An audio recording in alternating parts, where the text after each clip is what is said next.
And we're now recording. All right, so this is the last lecture on material in astronomy that I have for Astro 25 for our spring class in 2020. It is material that I put together mainly for my Astro 3 class, and there's also material in here that is relevant for Astro 4, which is on cosmology, because it has to do with the nature of the universe itself and how that can be agreeable for life, because there are some arguments that can and have been made, which we now realize we can get around those arguments. We can answer those arguments with new understandings about cosmology itself. So actually stuff very different than biology. All right, so these are the things we're going to talk about. Onward. So what criteria must something have before you call it alive? I mean, we can't talk about life in the universe without knowing what the heck we're talking about. So here's some that most people agree on. There are sort of wider and narrower versions of what some people would want to call life out there. I guess I could say there's no completely agreed upon definition of life, but I think these are at least bare minimums.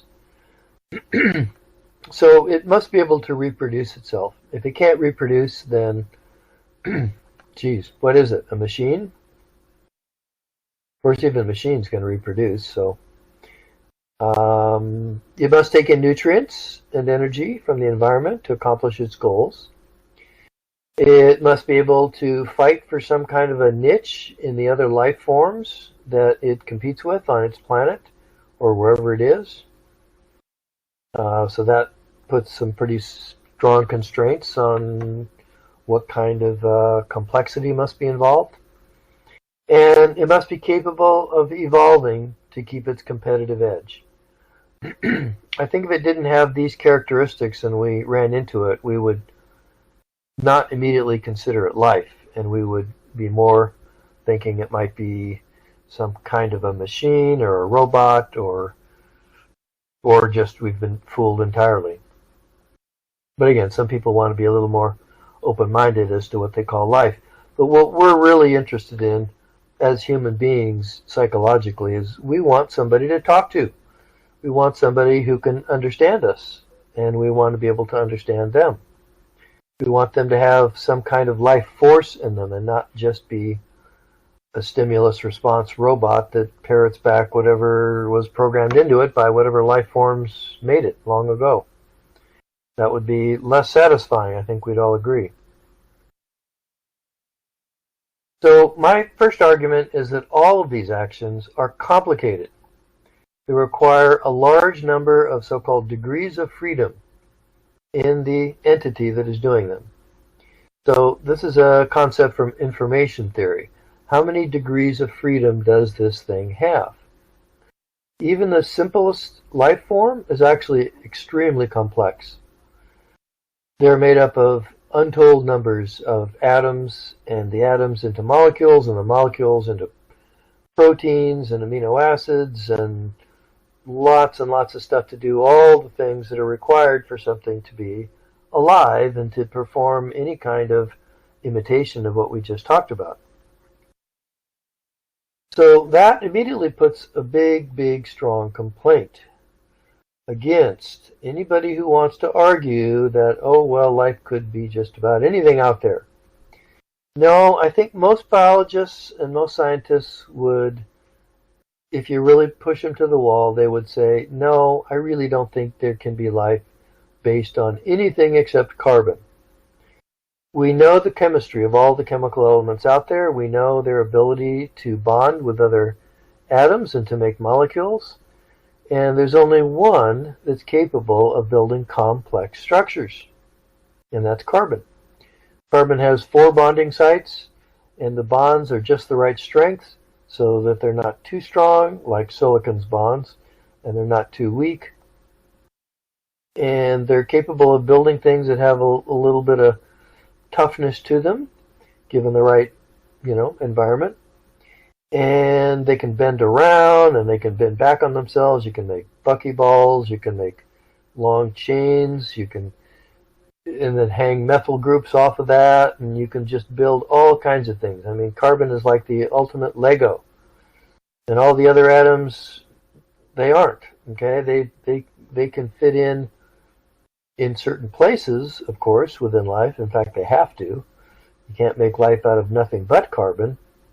But without carbon chemistry, it doesn't seem like we could have the complexity necessary, simply from information theory. So of all the 92 elements, that requires one to be happy, and that's carbon. So evolving simplicity into complexity requires a special environment. If it's too cold, then what happens is the molecules, which need to be able to, after all, do things, the things we talked about for what life is, evolve and adapt and reproduce and fight for a niche and satisfy its energy needs and so forth. Those all require doing. Those are not static things that you can just sit there and have it all happen. So if it's too cold, you get frozen. And if you're frozen, then you're not going to be able to accomplish anything. You're basically dead. If it's too hot, then what happens is, of course, remember what heat is. Heat is really just a temperature is really a numerical means of talking about the average speed, the average kinetic energy of motion of the thing you're talking about. So if it's too hot, then what happens is the molecules are banging around so hard against each other, they basically pulverize themselves and they break apart. And if you get even hotter still, like in stars, then you even start knocking off electrons from the individual atoms. And then you're back to ultimate simplicity again. And ultimate simplicity is not life.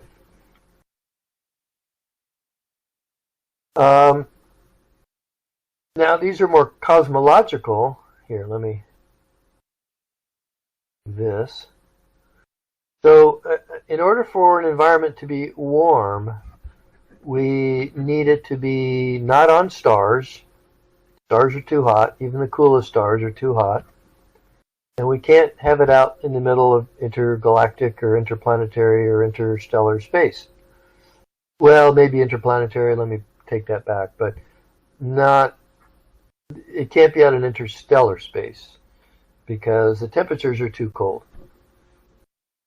Now, if these things are complex, they require a lot of stuff. And so we need, in an expanding universe like we live in, for the universe to, yes, expand on large scales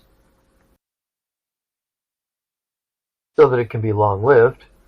If the universe instead were collapsing, then, you got a ticking time bomb. First of all, it had to expand at some point to get out to where it is, and then it has to come back, if that's what we're talking about. And coming back is going to heat it up and destroy all life. So you need an expanding universe, at least at some point, so that it can be long-lived. Black holes are extremely simple. There's only 3 quantities that describe a black hole: the net charge, the mass, and the angular momentum. Everything else has been crushed into the black hole, and there's nothing else that you can see from the outside that has any complexity to it. So you're not going to have life in a universe that is nothing but black holes. So then the next thing, assembling complexity requires time. Requires a lot of time. So evolution by natural selection, brief review of what that means. So if you have a life form and it gets a random mutation in its DNA that is reproducing, and the random mutation happens to make it better at doing what it needs to do to survive, then it's going to tend to leave, it's going to be more successful. It's going to tend to leave more offspring, and those offspring, to some extent, are going to inherit that new favorable characteristic. And so they'll be more successful, and they'll tend to leave more offspring. And so as you go on in time, then you basically begin to occupy a more and more higher and higher fraction of the population. And this is how favorable characteristics tend to propagate.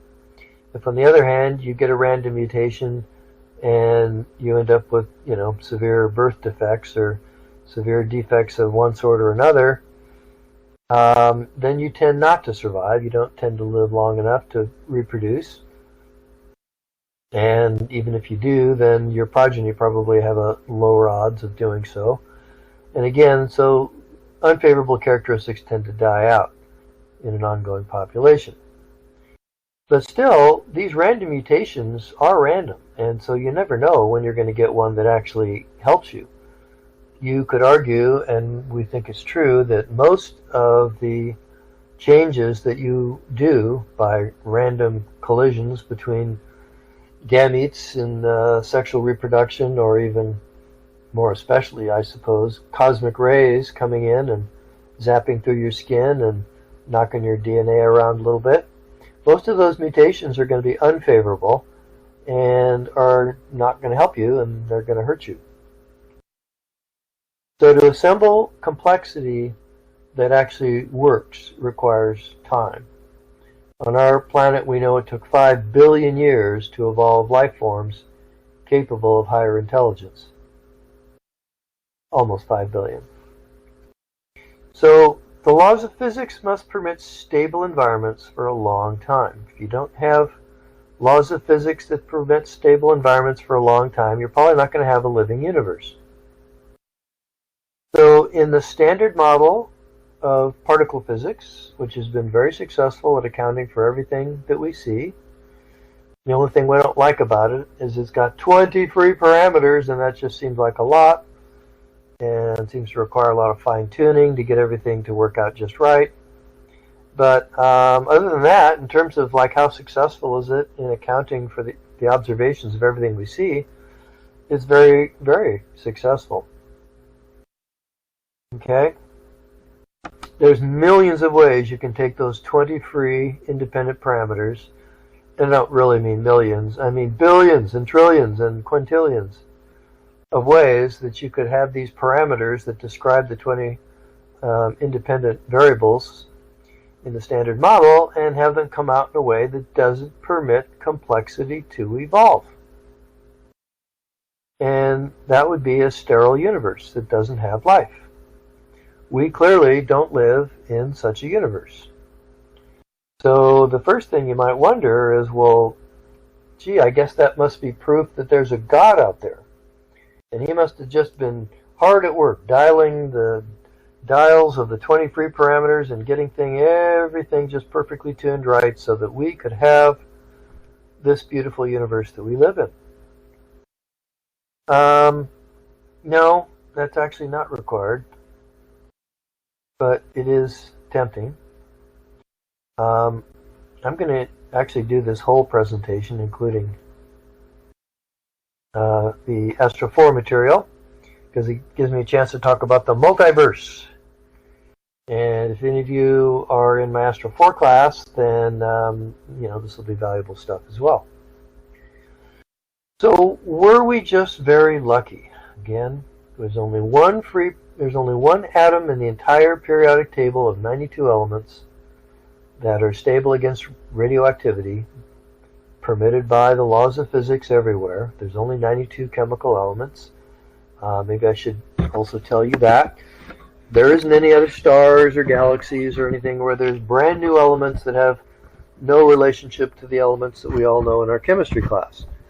No, the laws of physics are very well verified to be the same everywhere, all the way out to the edge of the observable universe, at all times, all the way back to the beginning of the universe, at least, within a small fraction of a second.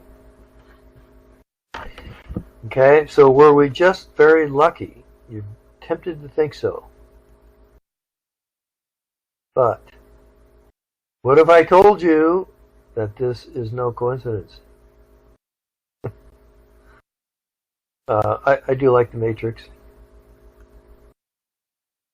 So either we were incredibly lucky that the one and only universe that has ever existed or ever will exist happened to have a rare set of laws of physics which allow life, or number one, there's a God, But then where did he or she or it come from? If he can be eternal, why can't the universe be eternal? And if he can create all this incredible complexity, then he's got to be just as complex, if not more complex. So, sorry. So that doesn't really solve our problem, does it? Postulating a God leads to circular reasoning doesn't really solve the problem of the origin of complexity from simplicity. Physical laws, on the other hand, show how complexity evolves naturally from simplicity. There's no doubt other sets of laws that could have had this property as well. I don't want to argue that the only possible set of 4 physical laws and 23 parameters that describe them that we have is the only one that can permit life. That would be way too big a statement. I'm not going to claim that. I don't think anybody can claim that. But all I would claim is that of all the dice that you can throw, remember Einstein said God doesn't throw dice? Well, he kind of actually does. But of all the dice that you can throw and all the ways that you could cook up a universe, I'm only going to argue that the ones that work out to have properties such that you can have life in them at some point is small. It's and probably very small. So we have a better solution, and that is the inflation paradigm. So it was realized about 30 years ago by Alan Guth at Stanford University that the known laws of physics permit a weird phenomenon called inflation. That if there is a field, we already know that there are various energy fields that do exist in the universe. The gravitational field, the electromagnetic field. Now we know we have the Higgs field as well. And if there is a field that describes the energy state of the universe, and if the universe can move between energy states that are semi-stable, then you well, I've got ahead of myself a little bit. The inflationary paradigm starts with the realization that if you pack energy density into empty space, it has a negative gravity.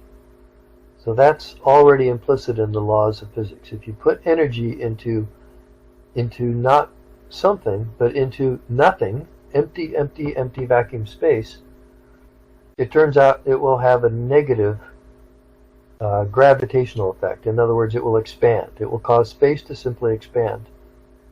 And so a universe that has that would be a universe that would be so-called inflating. Now, it's all a quantum process, and you can think of the energy state of this expanding, inflating universe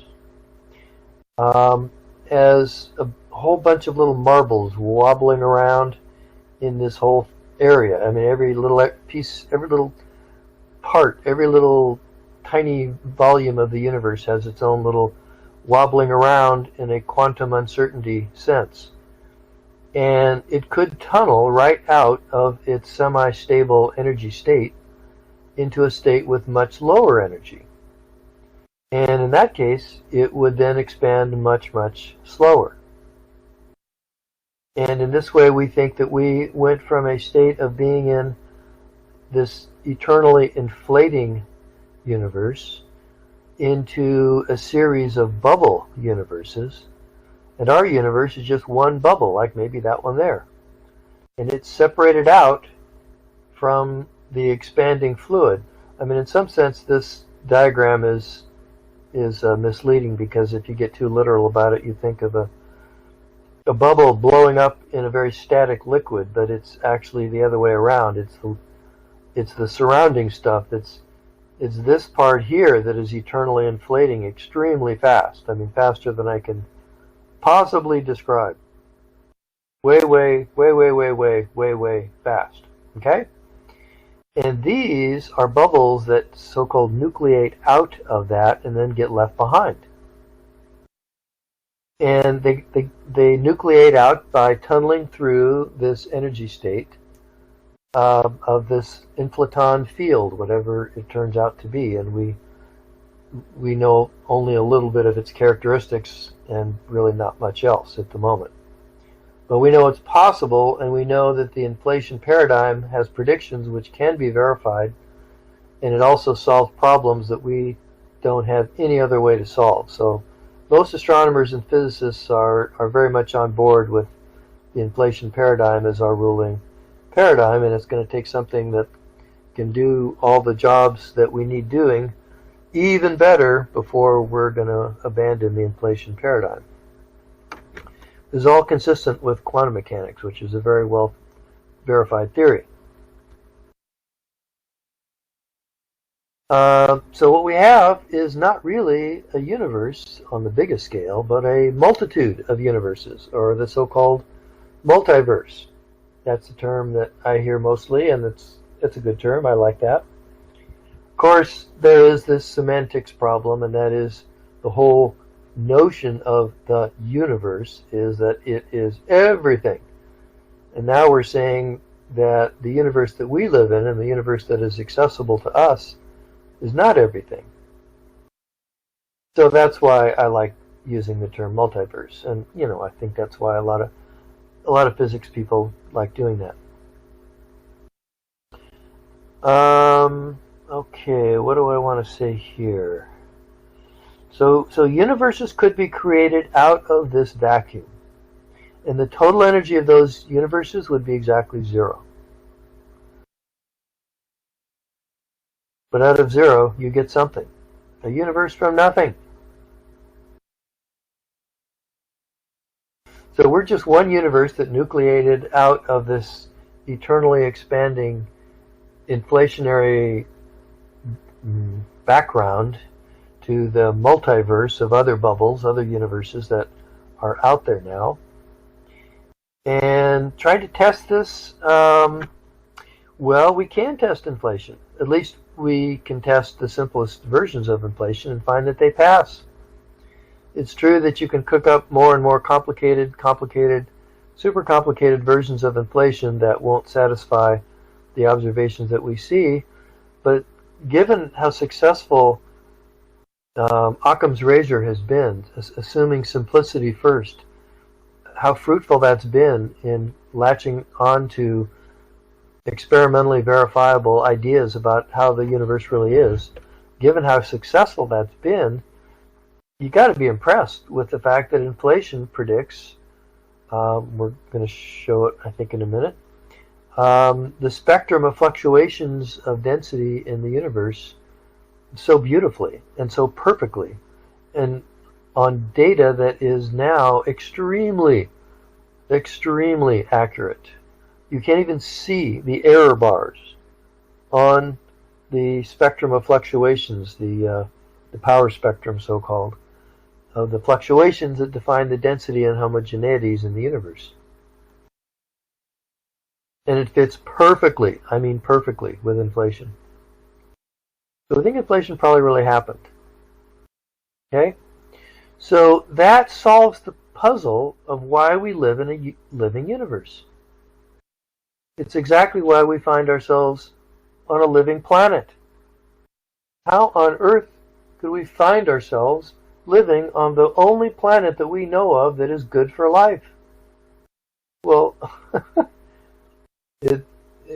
framing it that way makes it sound like, something it's not. It's like obvious. We're self-selected. Of course we're going to be on a living planet. We're alive. Of course we're in a living universe. We live in a universe that is alive, and all the other universes out there that aren't alive, we're not going to be finding ourselves in those. So the nice thing is that no matter how many other universes in the multiverse there are that are terrible, that recollapsed into black holes immediately, or they just eternally inflated so that nothing ever got together.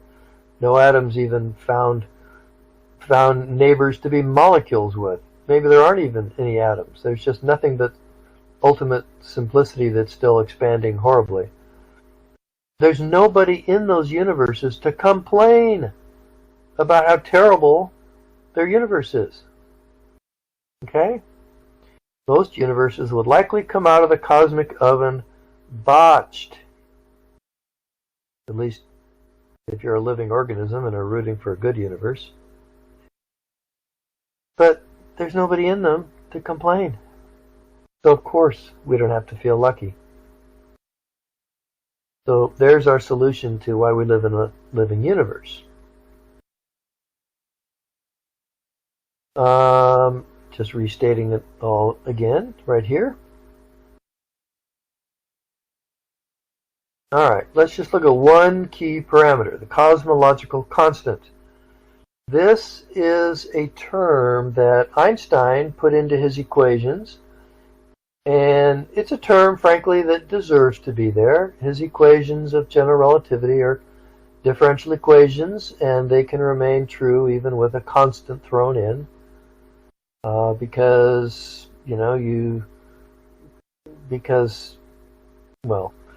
the physical interpretation of having a cosmological constant in those equations is that there is an accelerating expansion tendency to empty space itself. It says that there is an energy density to empty space still. It's not like the inflation. Well, it's kind of like inflation, but now at a hugely more tiny level. The most natural expected value for the cosmological constant is more like, maybe I'm speculating here, but more like what the real inflationary number is, something about 10 to the 120 times, that's one with 120 zeros after it, times bigger than the one we actually have. So then you might say, well, gee, what are the odds of all the different values for this that we could have had that we would have ended up with one that was so incredibly tiny but yet not zero? See, we had assumed, even Einstein had assumed that it's really just zero. Once he discovered that the universe of galaxies that we actually live in is expanding, then we didn't really need this to counter gravity. You just kind of have to go back and say, well, whatever it is that caused the Big Bang also got us our 14 billion years, and so there's no need for a lambda here. Well, what's interesting is that it doesn't have to be zero. It just has to be small. And if it just has to be small, why should it be exactly zero? Now that's starting to seem like a very, very special number. If the numbers that tumble out, okay, here's a point I didn't get across yet, but I should have. So if the universe in the largest context, the inflation context, is governed by the uncertainty principle, and none of the values that we now think of as being the values that describe the standard model were yet definable. They had not yet passed out of the quantum realm into a more classical realm where their values would be fixed. They could be basically anything. And it's exactly like, in Casablanca with the roulette wheel, and the ball goes round and round and round, and that's like the universe before, when it's so young that all the parameters are really undefined. And then as it expands and cools and you exit the quantum realm, then that's like when the little roulette ball falls into one of the numbers, and now it's not any old number, it's one number. And so why would it have to be that the roulette wheel ball would fall exactly on zero? And then you think about it and say, gee, there actually is no reason that I can think of why it has to be zero. All that's required for a living universe, and that's the only constraint we're going to put on the universe because we're here, all it has to be is just very tiny. And so while some might have reacted to, and I know the people who discovered the expanding, inflating universe, were first, in the words of Brian Schmidt, horrified at their discovery. It actually turns out to be perfect. And nobody's horrified, not Brian Schmidt or anybody else, about the fact that it is what it is. It actually turns out to be just the perfect number. We love our lambda not being zero. And in fact, if you go further, you could even make a good argument, at least Perron et al. In 2015 have made a good argument that you need to have it non-zero. You need to expand things a little bit, because if you don't, then you get too many gamma ray bursts, and gamma ray bursts can be fatal from a long ways away. And you don't want those going off anywhere close to you, or they sterilize your life-giving planets. So if you do a Bayesian probability distribution of what should we expect would be the most likely value for this, they describe it a little differently here, but this the density of the cosmological constant, and zero is actually like infinitely far this way. It's like 10 to the minus infinity. But they find that really there is a natural maximum to the probability distribution that's about 10 to the minus 123. And that's about right where it is. So, again, I find stuff like this really enchanting. Wow, it looks like we don't need a grand designer, that merely doing good Bayesian statistics, like all good astronomers will want to do these days, we can figure out that everything is pretty much just what we should have expected if we had just thought a little bit harder. So is the multiverse paradigm really true? Okay, we don't really know. I mean, again, proofs in a natural context are often very difficult, because you're really saying this is proved. There is no other idea ever that anybody will ever think of that could possibly explain everything as beautifully as this one. It's kind of a big statement, but I tell you, it looks pretty compelling. So let's see. Let's go on to the next slide. That's not the slide we want. Again, what I did is I made one version of this big lecture, and I had it end in two different places, one for Astro 4 and one for Astro 3. So now we're going to go into new material, and we're going to just take for granted, okay, well, I can understand why we live in a nice universe. But now what we really want to know is, how can we find E.T.? We want to meet E.T. Now, you could ask the two different political parties, and you might get different answers as to why we want to meet E.T. Maybe one party would say, because he's probably living on a good planet, and we want to take it over. We want to outcompete him. And the other political party might say, oh, but we probably have so much to learn from him, and maybe they could even help us get over our maturity problems now that we're adolescents in the living universe, and we're not sure we're going to make it out of adolescence without committing suicide. You can ponder that. Okay, first question. How would we contact them? Or how would they contact us? So electromagnetic radiation is the fastest and by far the cheapest way to go. So if they are at all thinking about trying to communicate with us the fastest and also with the less cost, then you would be expecting them to be sending out signals somewhere in the electromagnetic spectrum. And, it seems pretty natural. If we're going to search for ET, why don't we start there? Should we look in gamma rays? Maybe they're trying to contact us using gamma rays, or X-rays, or ultraviolet, or visible, or infrared, or microwave, or radio. Well, gamma rays, X-rays, and ultraviolet are all too high energy. They'd ionize every atom, or almost every atom, that they hit, and thereby scramble any information encoded on those electromagnetic waves.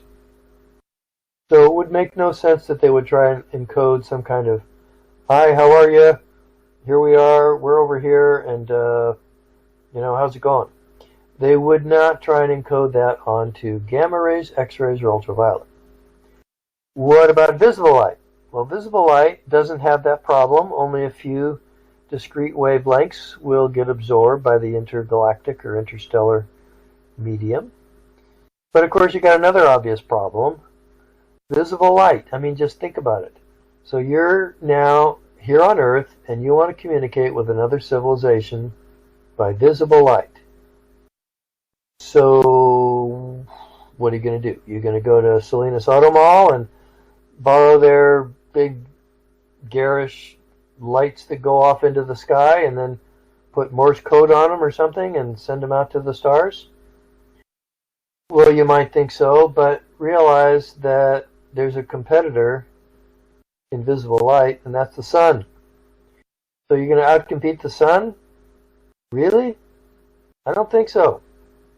So that really doesn't make a lot of sense. Now you could give the same argument to infrared light, even though the sun is much dimmer in infrared light. But still, I mean, there's no way that on Earth you could generate as much infrared light to make a real go at competing with the sun. But it has been realized and even technologically achieved that if you concentrate your infrared beams, your infrared signals into a tiny enough amount of time, a picosecond, that during that tiny bit of time you actually can compete with the sun. You can compete with it decently. So maybe they would be sending us nanopulses of infrared. Maybe. We haven't really looked in infrared that way at this point. It would seem a lot easier, though, to communicate in radio. That's where we're going to go. But let's do one more band here. So what about microwaves? Would they try and compete with the cosmic microwave background? 99% of all the photons in the universe are cosmic microwave photons. 99%. They vastly outnumber the photons created by all the stars and all the galaxies in the universe. Cosmic microwave background, by the way, is generated by the Big Bang itself, and that radiation was freed when the universe cooled. As it expanded, cooled enough to make neutral hydrogen, and then neutral hydrogen will not interfere with those waves. So this is sharp competition. You might think probably not. Radio is the most obvious way to go. It's dark in this band. If you had radio-equipped eyes and you went out on you went out on any night at all, dark or not, and you looked up, you'd see hardly anything. You might see a dim little blur where Jupiter is. Jupiter has some radio waves coming. You'd see a little blur where the Milky Way's core is, and that's about it. If you're looking in daylight, you'd see some fair amount of blur, I guess, from around the sun. The sun and Jupiter and the center of the Milky Way is kind of most of what you got. Now, if you got really good radio antennas, of course, you can see a lot more. But basically, it's dark. It's dark in that band. So where would you look in this band? There is, after all, a lot of wavelengths there to choose from. So here's where astronomers have gotten kind of psychological, but also physical. So it turns out that the nice compromise, I should tell you, the whole radio band is not perfect. So again, if you go towards the short wavelength end, you're going to be getting more and more noise from the cosmic microwave background. And if you go too long a wavelength, then there's problems with penetrating through the Earth's atmosphere. And so there's kind of a sweet spot in the middle where it's quietest. It's at about 1420 megahertz. And coincidentally, that also happens to be where hydrogen and OH, its compadre, have their principal absorption bands. And H2O, add these two together, you get H2O, you get water. And we think water is essential for life. So even if they were just trying to read our minds about where would we think would be friendliest, maybe galactic civilizations congregate around the water hole in the electromagnetic spectrum. At least it's a Santa Cruz-y thought. So that's where SETI is focusing their attention, is sweeping through thousands and thousands of stars that might have life around them in this general area. So here you have noise from the microwave background, and here you have other noise that you want to avoid. Yeah, so we are kind of getting on the edge of the technology to begin searching in infrared in this way. But infrared beams would have to be aimed directly at us. And this is good. It's good because then you don't have to waste a lot of energy that is spread out over a lot of volume where nobody's going to ever pick it up. The more tightly you can focus your beam, then the better the energy conserved in sending your signal. Okay, so this is good. They'd know that we're here.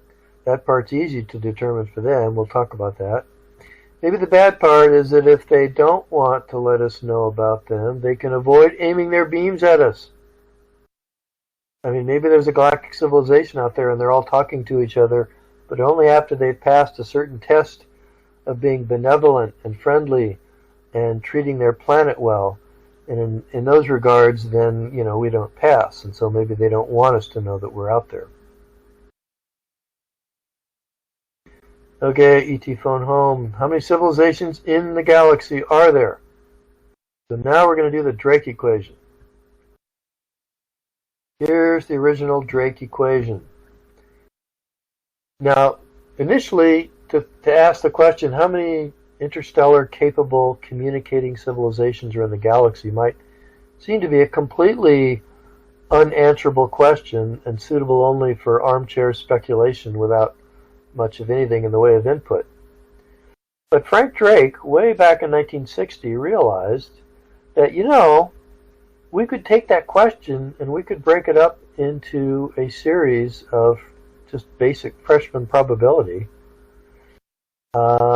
And that would then allow us to then make progress, perhaps, on each of the individual terms, rather than just leaving it all as one forbidding question that we don't know how to deal with. This is how to deal with it. So it was conceptually a great advance to just come up with the Drake equation, even though really it's kind of obvious if you just think about it. Here's the context in which you want to think about it. You imagine that there's life in the universe, but that that there are planets out there. Again, that the environment has to be warm, not too cold, not too hot. So basically we're confined to planets. We need to have planets be the right temperature, as well as satisfying a bunch of other good things, as we'll see. And they're going to be life suitable and maybe even populated by an intelligent, advanced civilization, but not forever. There's going to be some lifetime associated with them. And so that's this. And so the way I try and have my students picture what we're talking about is, imagine a dark, dark living room on Christmas Eve, and you walk in and all you see, well, you don't even really see your Christmas tree. What you see is a Christmas tree of lights. And it's those little lights that they flash on, and they're on for a while, and then they're off, and then another light comes on. And that's kind of the way you want to think about the galaxy. There's civilizations that come and go. They come and go, come and go. Different stars, different planets. Maybe the same planet will have an intelligent civilization more than once. Who knows? But you can't assume that they are all starting civilization at the same starting gun. And you can't assume that once they get started, they last forever. So you then realize that, well, gee, the Earth was born at just some random time. We find ourselves now, finally, at the doorstep of being able to communicate in an interstellar way with other communicating civilizations. Happens to be 13 billion years after the galaxy was born. Not right after the galaxy was born, but 13 billion years. And 4.5 billion years after our star was born and our planet was born. So we don't know who's out there. And so the way to do it is to think of it as a random statistical probability distribution. So our stars, the rate of formation of suitable stars. Well, this is really a birth rate, is the way to think of it. And this is kind of a death rate. How long do they last before they die? And everything in between here is just a bunch of fractions. A fraction between 0 and 1. As to what are the odds that these situations will work out correctly. So this is a real physical number, and that's a real physical number. This is in years. This is in per year, stars per year that are born. And everything else in here is just a dimensionless fraction. So let's take a look at them. So we're going to find that some of these numbers we know reasonably well, most of them we don't know very well, and some we don't know anything at all about. So let's put some numbers to these terms. The rate of formation of suitable stars. So we need temperatures that are suitable for complex carbon molecules. So we need temperatures of roughly 300 Kelvin, somewhere in that general ballpark. And we need a liquid environment for chemistry to happen. Not too hot, breaks apart stuff. Not too cold, things find it hard to reproduce if you're frozen solid. Stars are too hot, we need planets around stars. Okay, so life, the only life that we know of, there's only one case that we know of a living planet, and it's ours. It took 4.6 billion years to evolve interstellar communicating life on our planet. Is that typical? Well, let's assume for the moment that it is. We've got a sample size of 1. I know that's hard to argue with, but it's all we got. We're going to take it. We may need most or all of that 4.6 billion years to evolve complex life. Now you might say, but Rick, you told us in the past in the other class that life got going on our planet early. We had life going back, 3.5 billion years ago at least, and maybe more. Yeah, but that life stayed as primitive single-celled ocean organisms. And it didn't actually turn into plants and animals until just 500 million years ago, so 500 million. So of this 4.6 billion years, we had only very simple life for the first 4 billion of it. Only during the last 0.6 billion, roughly, have we had complex life, something you might want to think of as complex. So again, it seems like it might take a long time. There are problems, okay? So to have a living planet, you don't want to get deluged with ultraviolet. Ultraviolet kills stuff. So you need oxygen or something else maybe that can absorb ultraviolet light. So on our planet, it looks like we didn't really develop a good oxygen atmosphere, a strong oxygen atmosphere that therefore had the capability of supporting high energy organisms like mammals, like us, or even fish for that matter. We didn't have that until pretty recently, like just maybe 500 million years.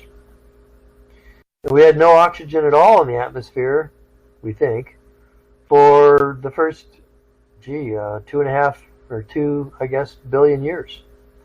Little bit of oxygen after that, but not enough.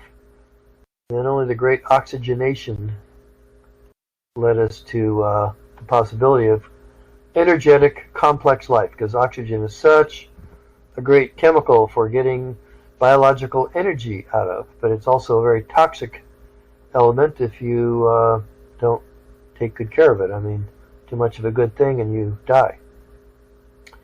So again, is this timescale typical? We don't know. We're going to assume that it is. Useful clock to remember. If the entire history of the planet is 1 day, then complex life evolved only at 9 p.m. If midnight is right now. So if that's typical of other stars, we can tell you. Nice simple number. To get stars that are long-lived and stable, and they aren't too messy, they don't put out too much ultraviolet, they don't have flare stars, with toxic flares on them like M stars. But you want them to be long-lived, you want them to be reasonably cool, but maybe not too cool. You're talking about G and K main sequence stars. And we know the rate of formation of solar-type stars. It's about 1 per year. Well, what fraction of these stars have solar systems? Until recently, we had no idea. Now we know that nearly all stars have planets. So the Kepler mission and the earlier studies have demonstrated that to us. And we also know, more focused, more important, about 20% of the solar-type stars have small planets relatively close to their parent star. So that fraction looks like 0.2. So we got our first term and our second term in the Drake equation. Okay, so how many life-suitable planets are there per solar system? Number of life-suitable planets per solar system. This is a more intricate question than could be dealt with back in Drake's heyday. Although Frank Drake's still around, he still shows up at the university. He's up on the hill, UCSC. Still doing very well, but he's one of our heroes. Okay, what do I want to say next? Okay, in our solar system we have maybe 2 planets in the habitable zone. Us and Mars.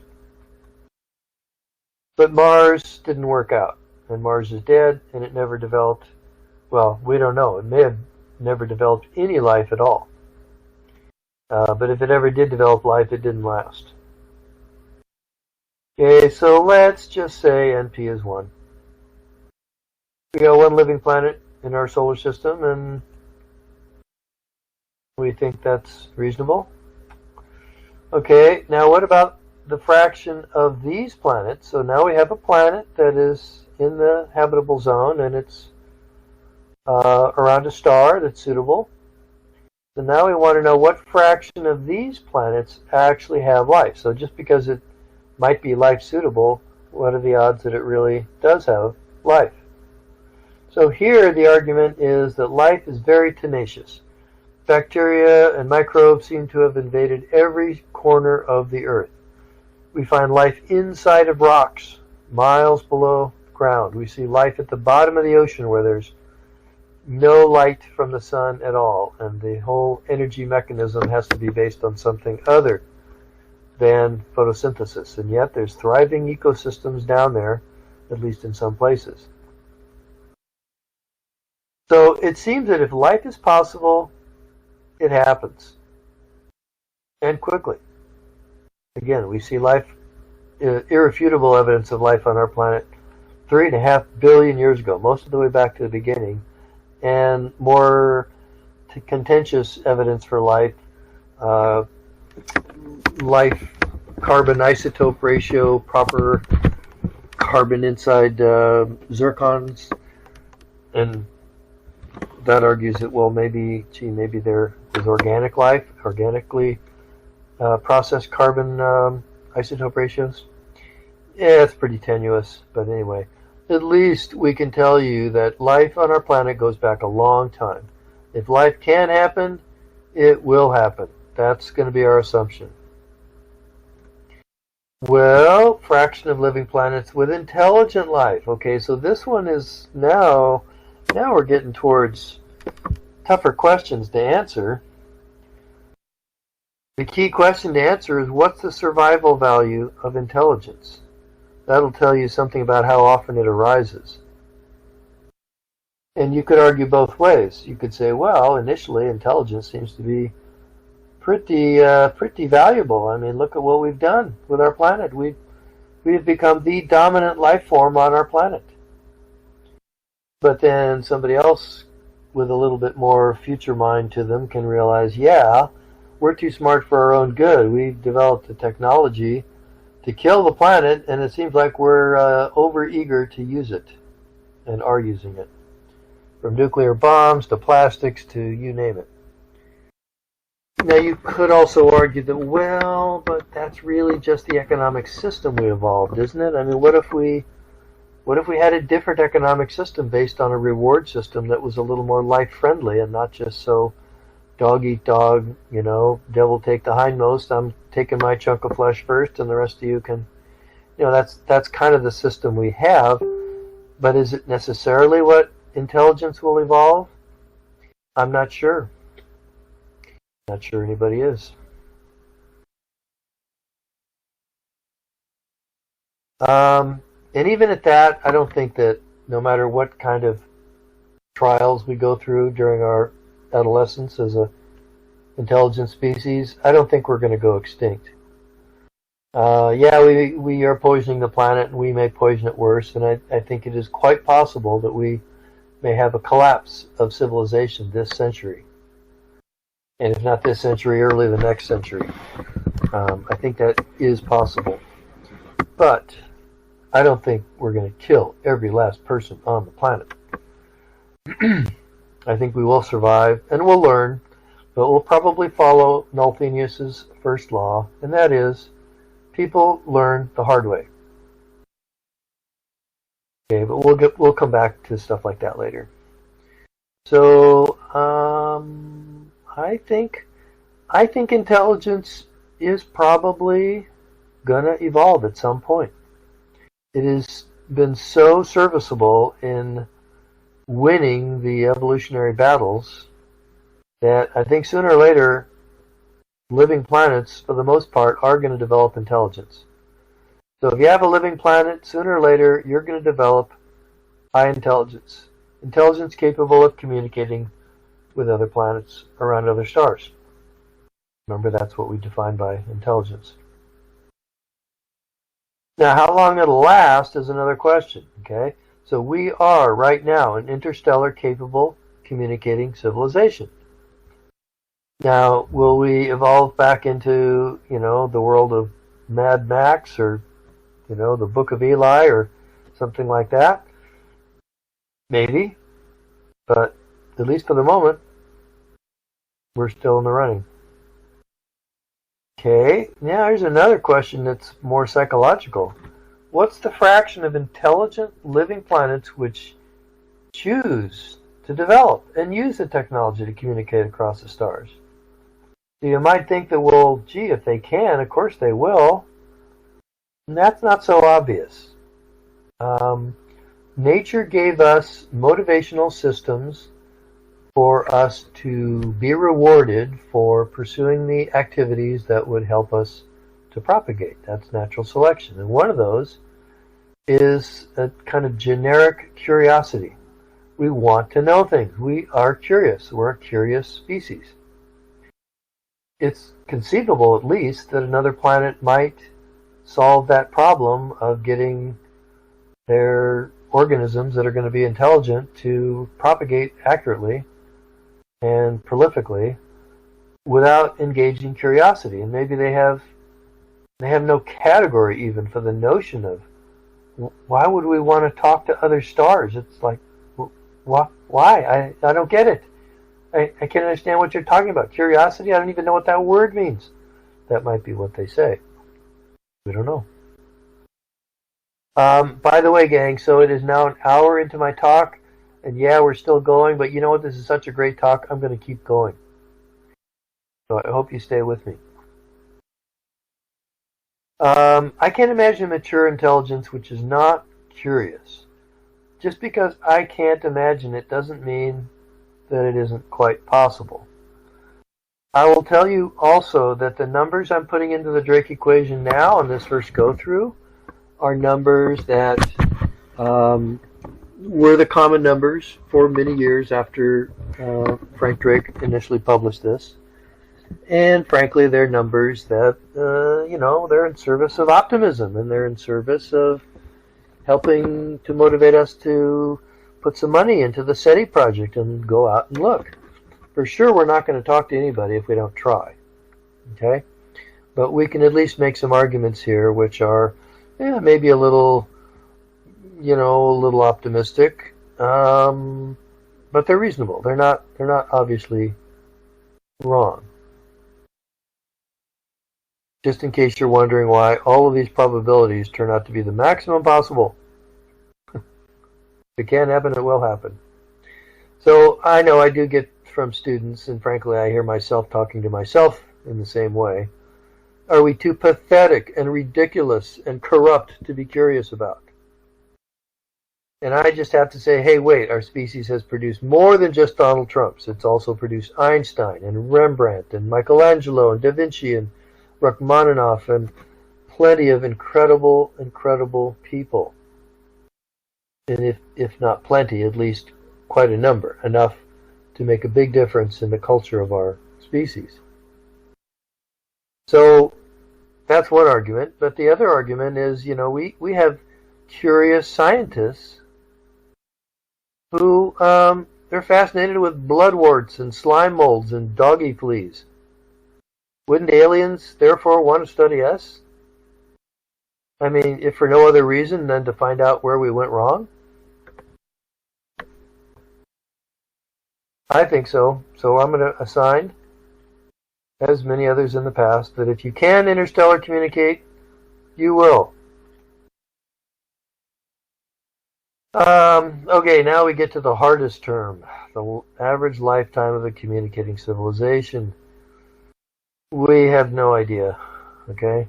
The only living planet we know of is ours, and our L has not yet been defined. It's begun, but it hasn't ended yet. I wonder whether it might this century, thanks to climate change and, God knows what else. It might come out of biohazard labs and all that. Plasticizers, reducing our ability to reproduce, things like that.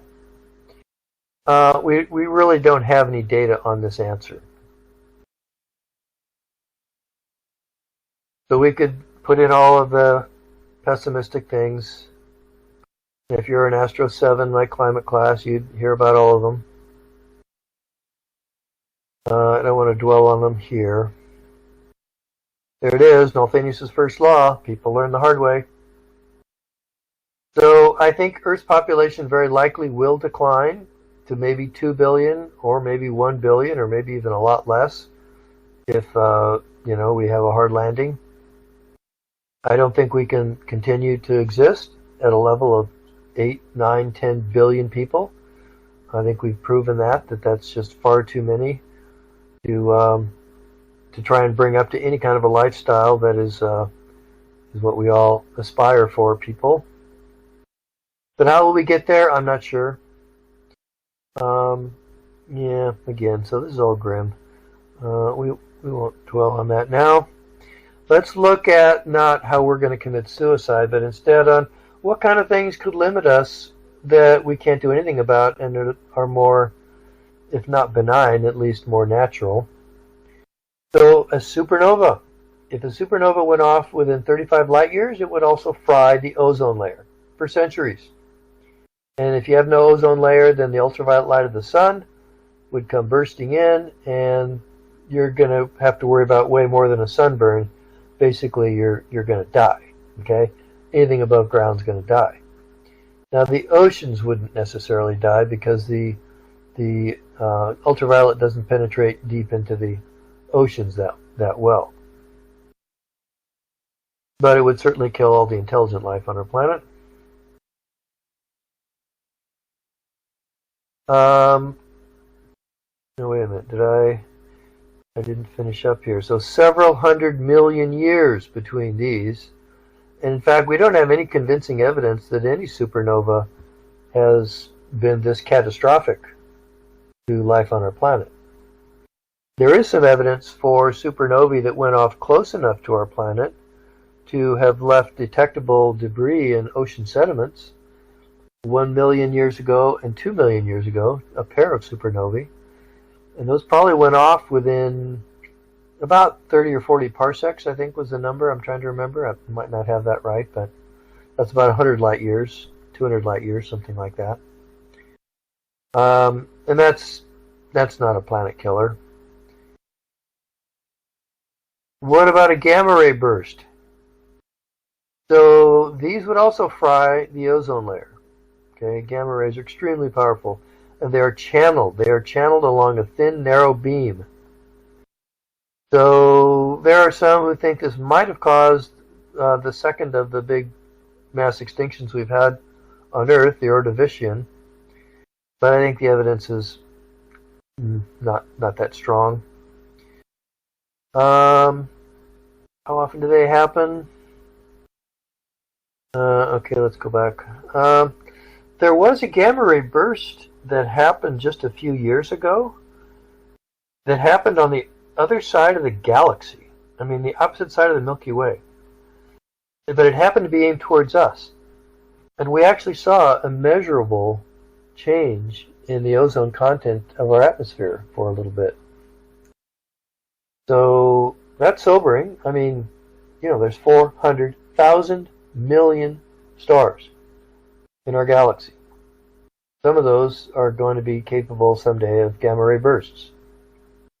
Not very many, but some. Anyway, what we can say is it doesn't look like this happens very often because, again, we've made it without destroying our ozone layer for hundreds of millions of years. What about killer asteroids and comets? Well, I'm less worried about these.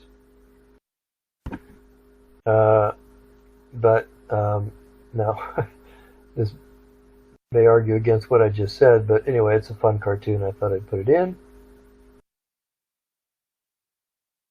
Actually, I think we will be prepared, and that's because we've already discovered well over 90% of all the asteroids that are on orbits that could intersect ours and are large enough to cause significant loss of human life. Now, that's for asteroids that are Earth-crossing asteroids. There is still the possibility of a comet coming in from the Oort cloud. A comet that would come in and we wouldn't see it until it was already on Earth-crossing timescale, and it would really, the outside possibility of when you would first discover it might be, a year or two before it hits.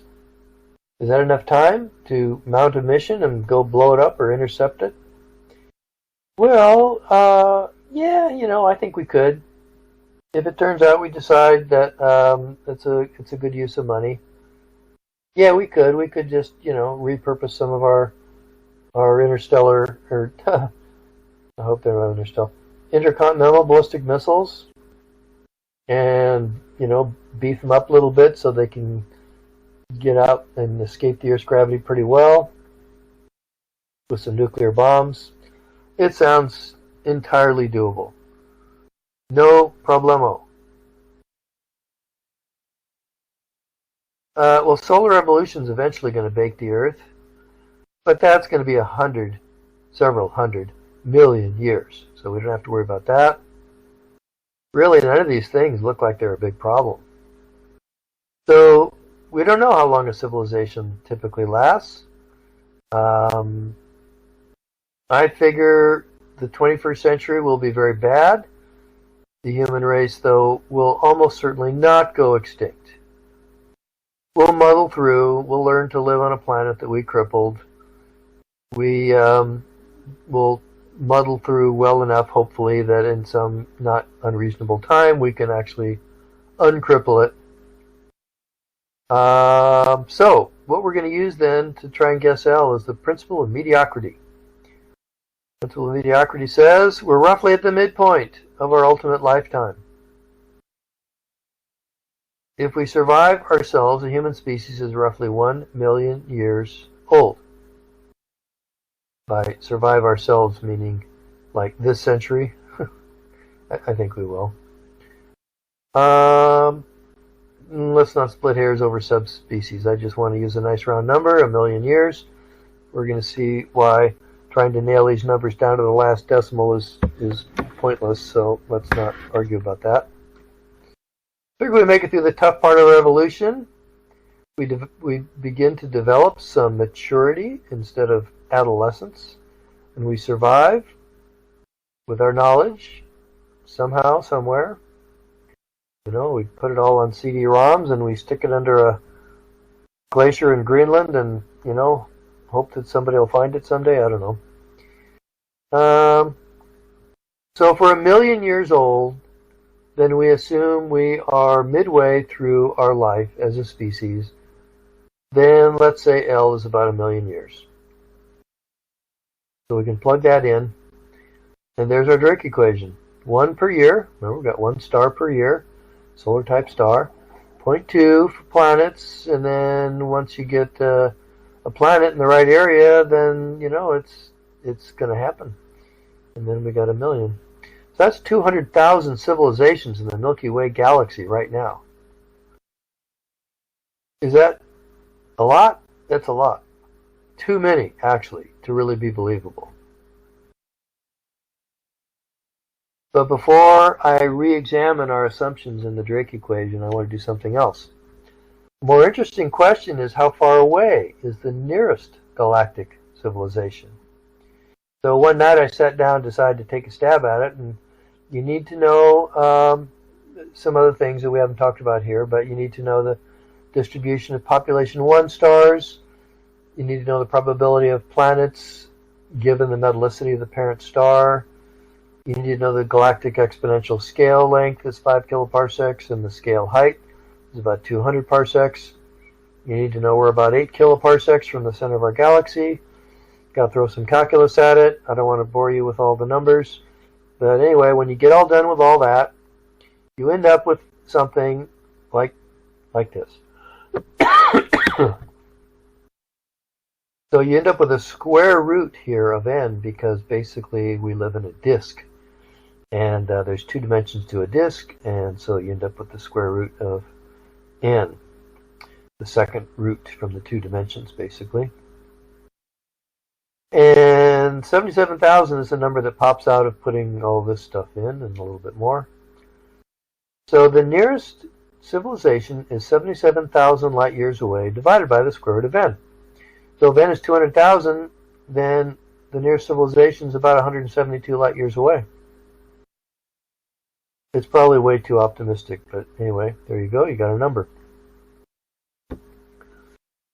Okay, now here's the next question. Suppose they invent machines which can outlive them. Now they might be von Neumann machines, which are machines that can go out and land on a planet and basically carry along their 3D printers and make copies of themselves using the native materials. After all, we know that all planets have at least approximately similar chemistry, the raw materials. We all have the same 92 elements.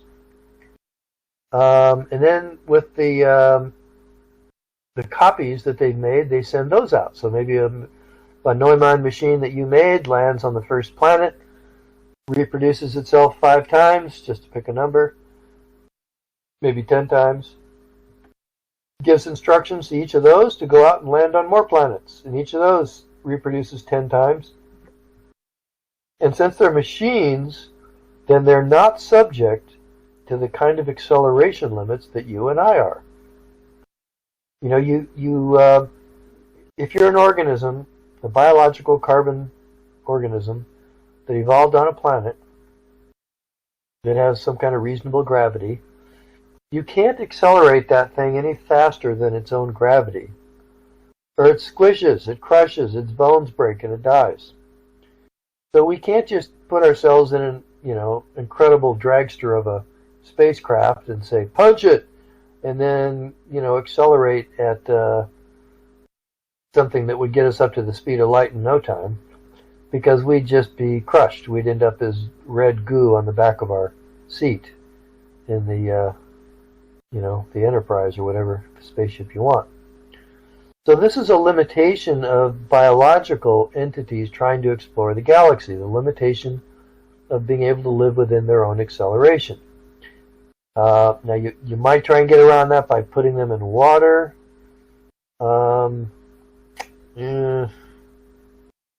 Anyway, you could also get around it by just making them machines made out of tougher stuff. Von Neumann machines. And also, as machines, they wouldn't get bored by the long travel time. And I guess I'm assuming that we're not going to be able to put them to sleep like they always do in the sci-fi movies. So they'd be capable of reproducing, and you could actually populate the galaxy in a matter of a couple of 100 million years this way. But would they become berserker machines instead? Okay, I'll let you click on that.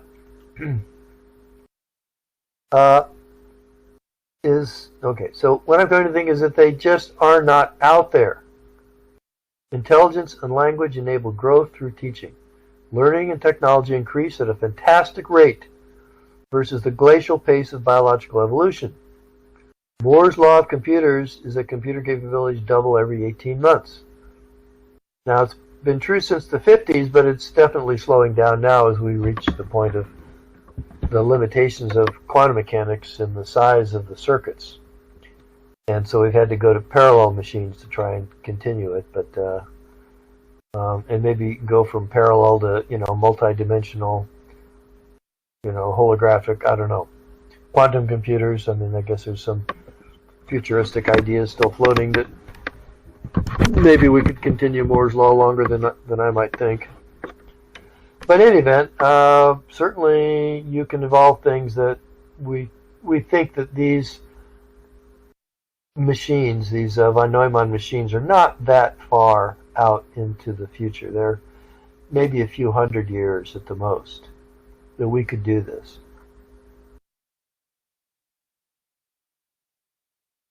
So why is nobody here? So this is a variation on the Fermi Paradox. Earth is a rare, desirable planet. We know enough now about other planets to know that the Earth is not just another run-of-the-mill, average, maybe not even that special, kind of maybe substandard planet.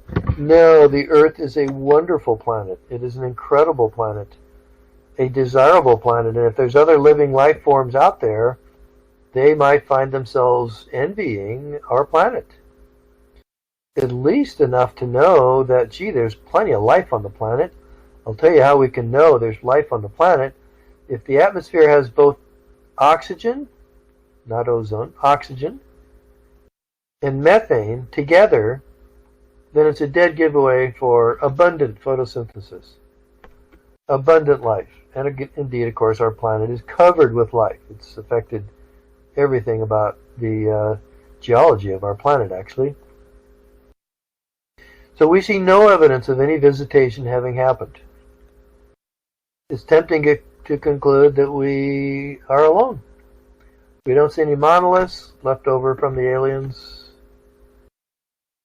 And, a reasonable calculation shows there should be thousands, hundreds of thousands. So why? Why has nobody visited? Why is nobody answering our calls? We've sent now SETI communications and listenings to, I don't even know how many planets, but it's a big, big, big number.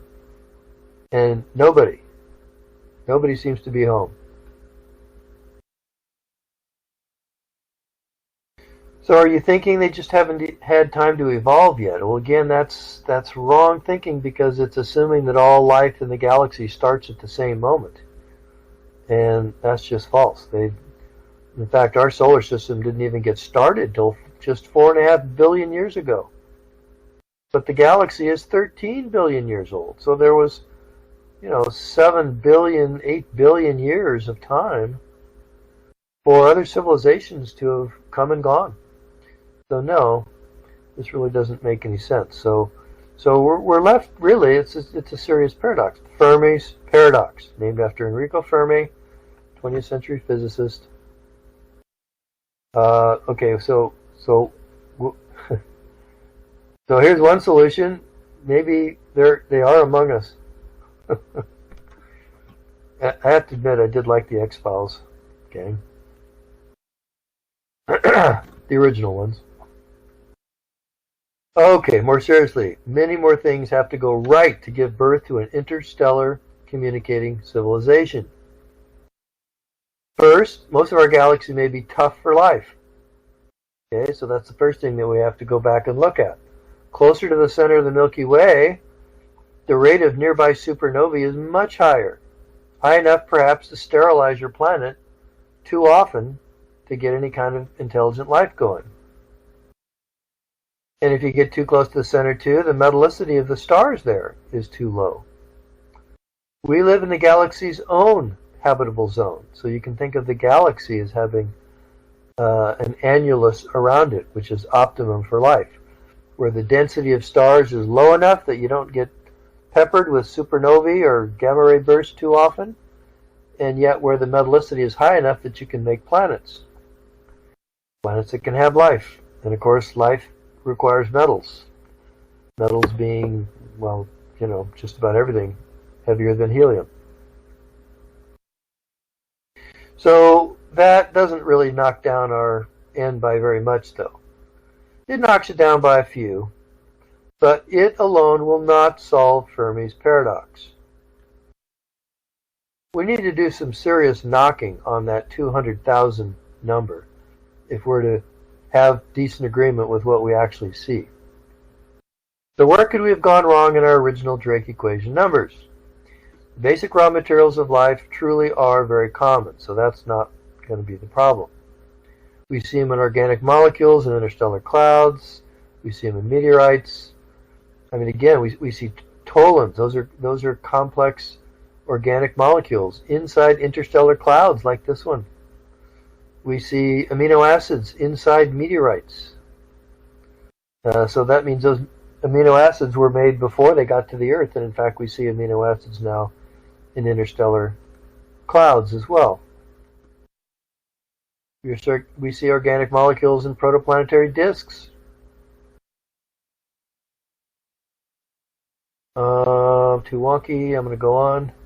But it's a big step from organic molecules to life.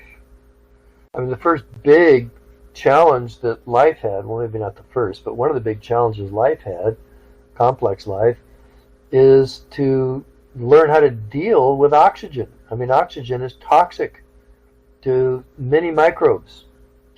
It's such a reactive atom, a reactive molecule, that it wrecks things. It's the wrecking ball inside the china shop, And it took a bunch of random mutations to develop cell walls and then mitochondria to channel where the energy was going to be happening, and to design a cell so that it could efficiently and properly use oxygen without killing itself. DNA codes for nearly all life. Here's another problem. The problem with DNA is that it requires significant chemical catalysts to form, catalysts which are coded for by DNA. So we have a chicken and egg problem. Probably the solution, though, is not that unreasonable, and that is that maybe life really got started with RNA, which is not the double helix here. You can still code for a lot of proteins and do a lot of good stuff with RNA, and yeah, it may not be your best life, but it could be enough of a stepping stone that then the RNA could evolve and become DNA. RNA life could evolve to become DNA life. And then the RNA life would be outcompeted and be gone, and that's why we don't see it out there anymore. All right. Let's rewrite our Drake equation. So, here is the number of planets that we got out of our original Drake equation. Now, it's been realized by people like Peter Ward that there's really a lot of other things that have to go right. And in fact, a lot of these things we didn't really understand very well back in the 1960s when the Frank Drake equation first came along. So our first naive optimistic original number, NP0, was 200,000 galactic civilizations out there right now, waiting to talk to us.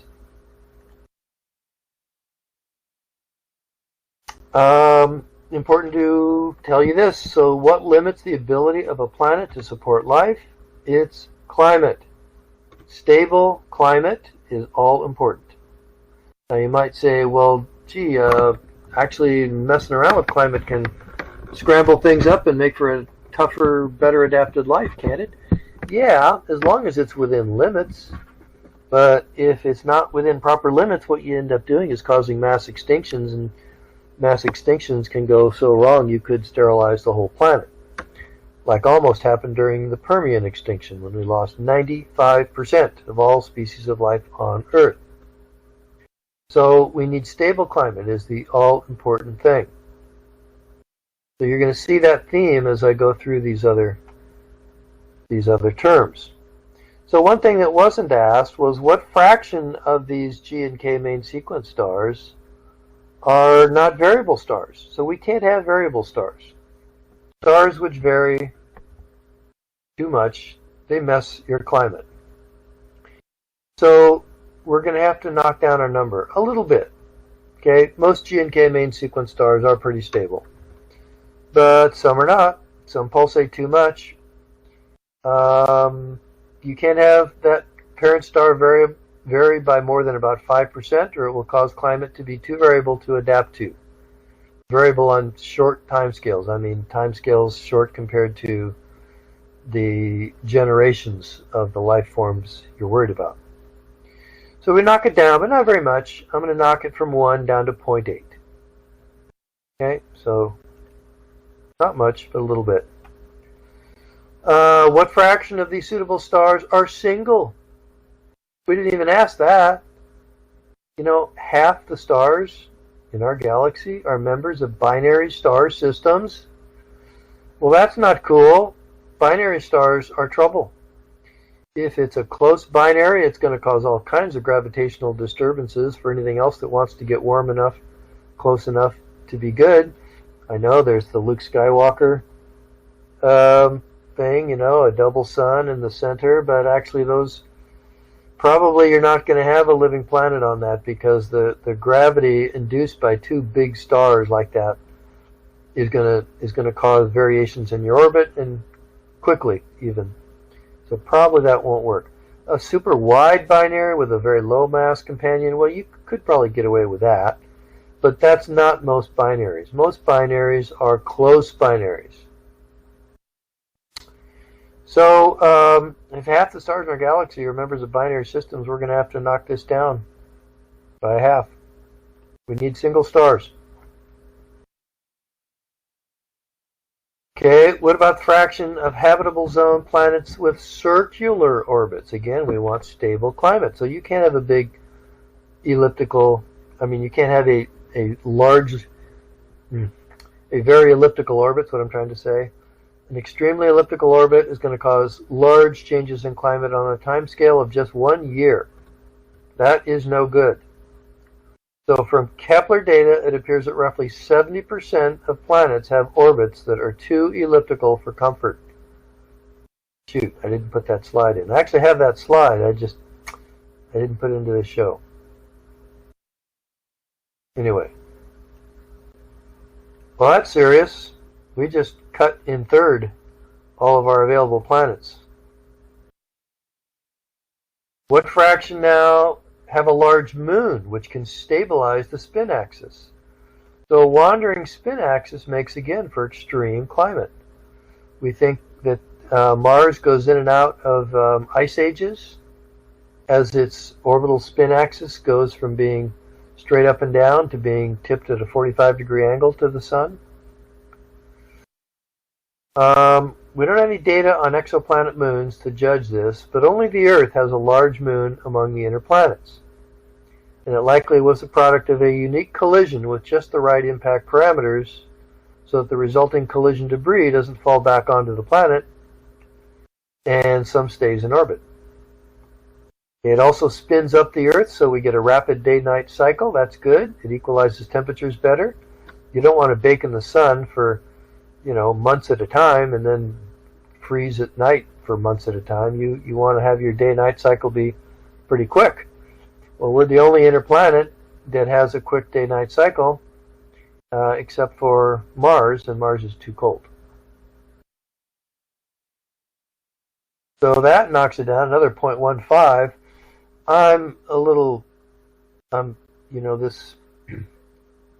This might be too severe, 0.15. How serious really is it to have to not have a moon and not have a stable spin axis? Is it really going to mess your climate too much? Well, the odds of having a lucky moon like this might indeed be only about 15%. The odds that it would be a planet killer if we didn't is probably not as bad as I'm thinking. So maybe this number you could raise up to 0.5 or something. That's a note to self before I show this again next semester. What about the fraction without Jupiters that are in significantly elliptical orbits? Okay, so Jupiter has got 2.5 times more mass than all of the other planets put together. Jupiters, big planets like that, are not that uncommon. Okay, so Kepler data shows, unfortunately, most exoplanets are in much more elliptical orbits than our planets. So it's not good enough to just have your planet be on a circular orbit. You also can't have any strong gravitational perturbers out there, Jupiters, in my parlance here. You can't have them on big elliptical orbits either, because they're going to mess up the orbits of anybody that can sense them. So there's another 0.3, independent of these others that we have to throw in. Okay, what about water? So we really believe that water is essential for life, but now we actually want a civilization. So we need a lot of water to help stabilize climate and give us rain and, wonderful stuff like that. 70% of our surface is covered with water. That's worked out really well. Now, I don't want to quibble about it. 60% probably would have been fine too. 50% probably would have been not too bad. But you don't want to deviate too much from that. You want a lot, because a lot gives you a very stable climate. And you don't want all water, and you don't want no water. So a planet that's nothing but a desert that just has a few oases of water, probably not going to have life. And a planet that is covered with water might have life, but it's not going to have intelligent life. Because it's going to have waterborne life. It's going to have fishes. It might have dolphins. But you know what? And as smart as dolphins are, I can hear the marine biologists out there. Wait a minute, you're putting down our dolphins? No, I'm not going to put down dolphins. Dolphins are wonderful. They're great. But, they don't have any hands. They don't need hands. They're probably never going to develop hands. They've got no way to use and do technology. And that means they've got no way to talk to the stars. So maybe they can talk to themselves very well, but they can't talk to anybody else. When you live in a water environment, that seems a danger. Jupiter's Europa, Ganymede, Callisto are all frozen water worlds, but that's frozen, so that's not good. Titan has vast ocean under its frozen ice surface too. Water is common. Okay, I think I have a whole separate thing on this, so I'm going to go on. So I'm really just focusing on water here. And so too little water is not good for climate. Too much water is not good for having an intelligent technological species. So we need continents, but not too many and not too few. And, you know, when you look at the water on the water moons of Jupiter, and frankly Saturn's as well, those are way deep compared to any continents. Way deep. They are so deep that you're not going to have anything poking up. So we need water on our planet, and the nice 4 or 5 kilometers thickness of water that we have, about 3 miles, something like that, on average, seems just about right.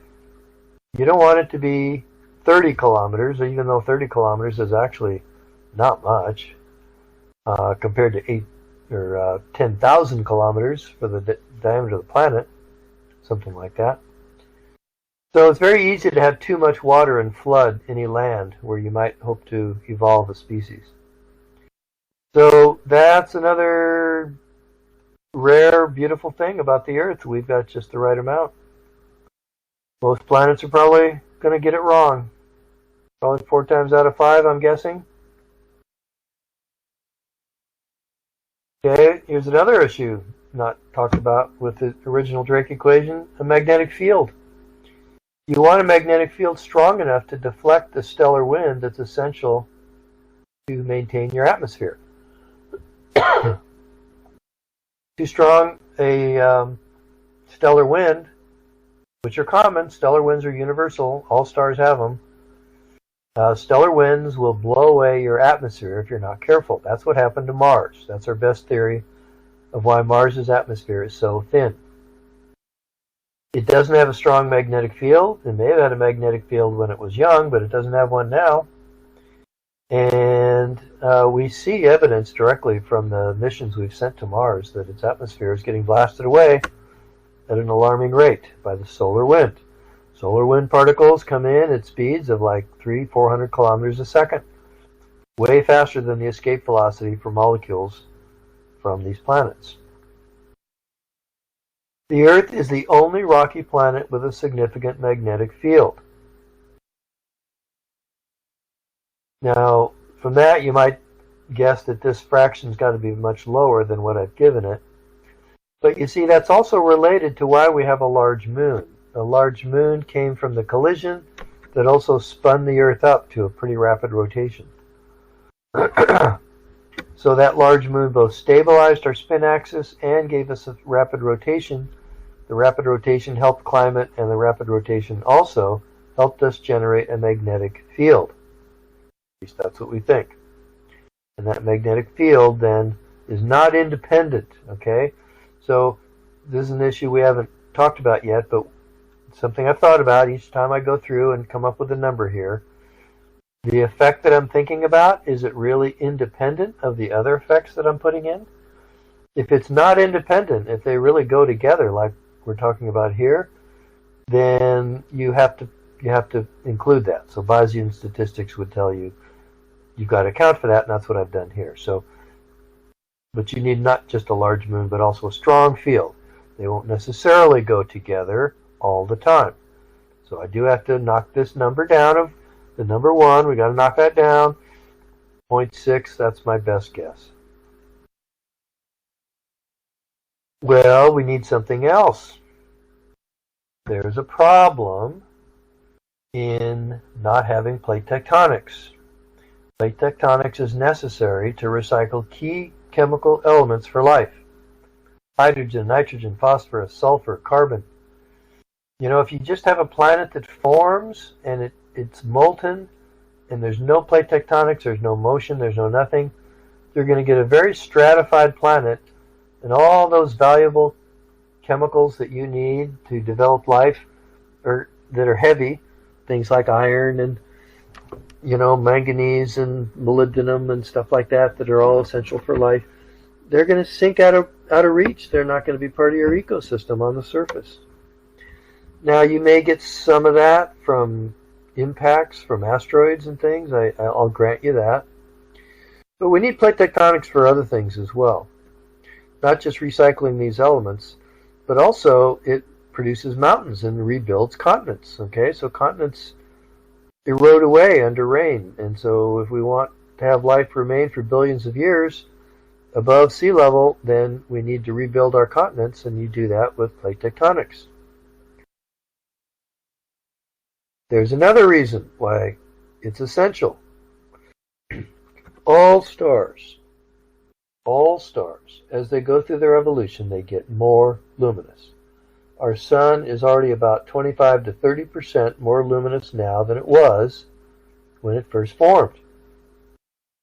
That's way too much. 30% is way too much to have a climate that you were initially happy with still be happy with it after a 30% rise in luminosity. So what your planet needs is the ability to basically shed layers, shed sweaters as your star gets more luminous. For Earth, that meant shedding greenhouse gases. So the Earth no doubt had much more in the way of greenhouse gases when it was young. And now it's near the low point in its greenhouse gases. The Earth's atmosphere is a very lucky combination of domination by diatomic molecules, nitrogen 2 and oxygen 2, and argon. There's 99% of the Earth's atmosphere right there. None of those are greenhouse gases. But most molecules are greenhouse gases. The only ones that aren't are diatomic molecules. H2, N2, things like that. Those are not greenhouse gases because the centroid of the electrical distribution does not change as the molecules vibrate, and therefore there's no resonance that can be achieved with incoming infrared radiation. More complicated molecules do. Their center of electric charge does wander around, and so they can resonate with infrared, and so they can absorb and emit infrared, and so they are greenhouse gases. So what you need is a way to shed greenhouse gases from your atmosphere. Well, CO2 is removed with plate tectonics because it dissolves into water, making carbonic acid, which falls on landforms, silicate rocks especially, and it helps the CO2 out of the atmosphere, drain it into the ocean. And in the ocean, once you have life in that ocean, the life can take that CO2 and build calcium carbonate shells, makes corals and mussels and, all kinds of wonderful things. It's a skeleton builder. And it's a natural sink for CO2 from the atmosphere. And our planet has been doing that and helping to keep our planet with a constant climate, even though the sun keeps heating up.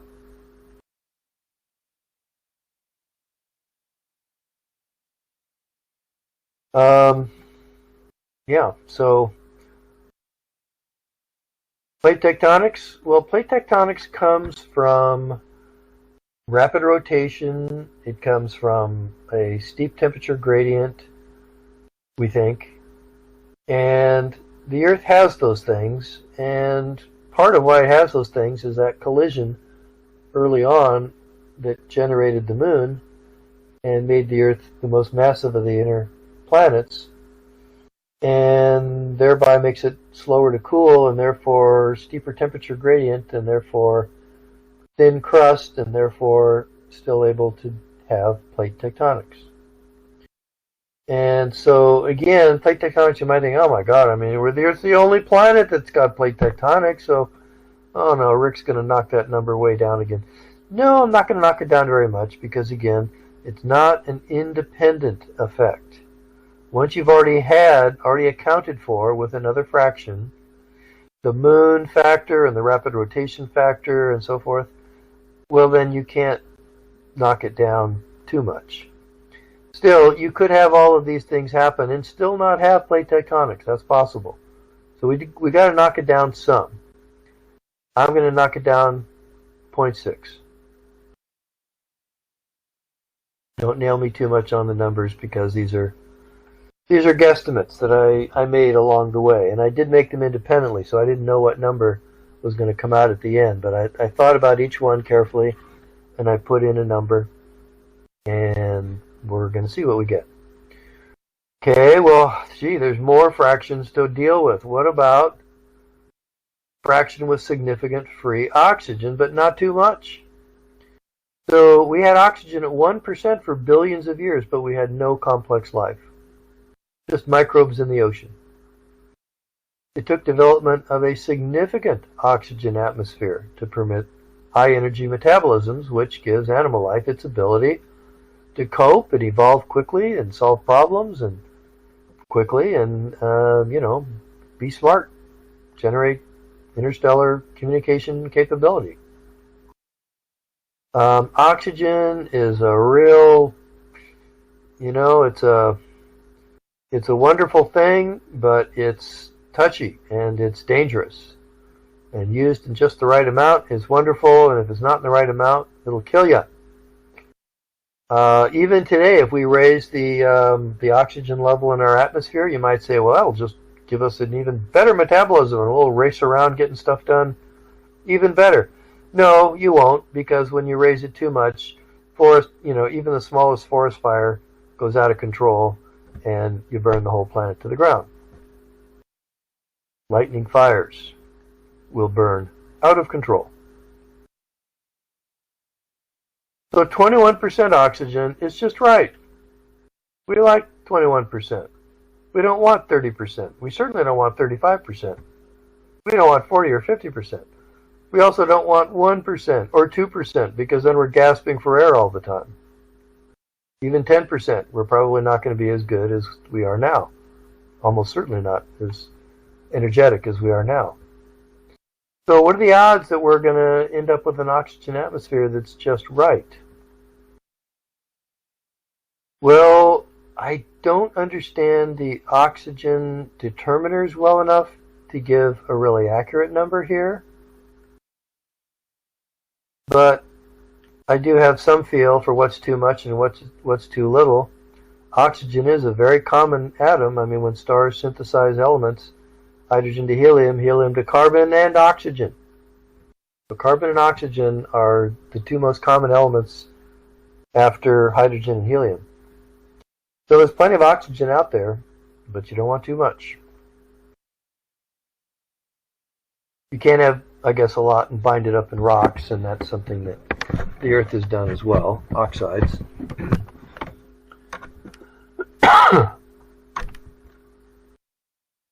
Okay, well, so here's another factor.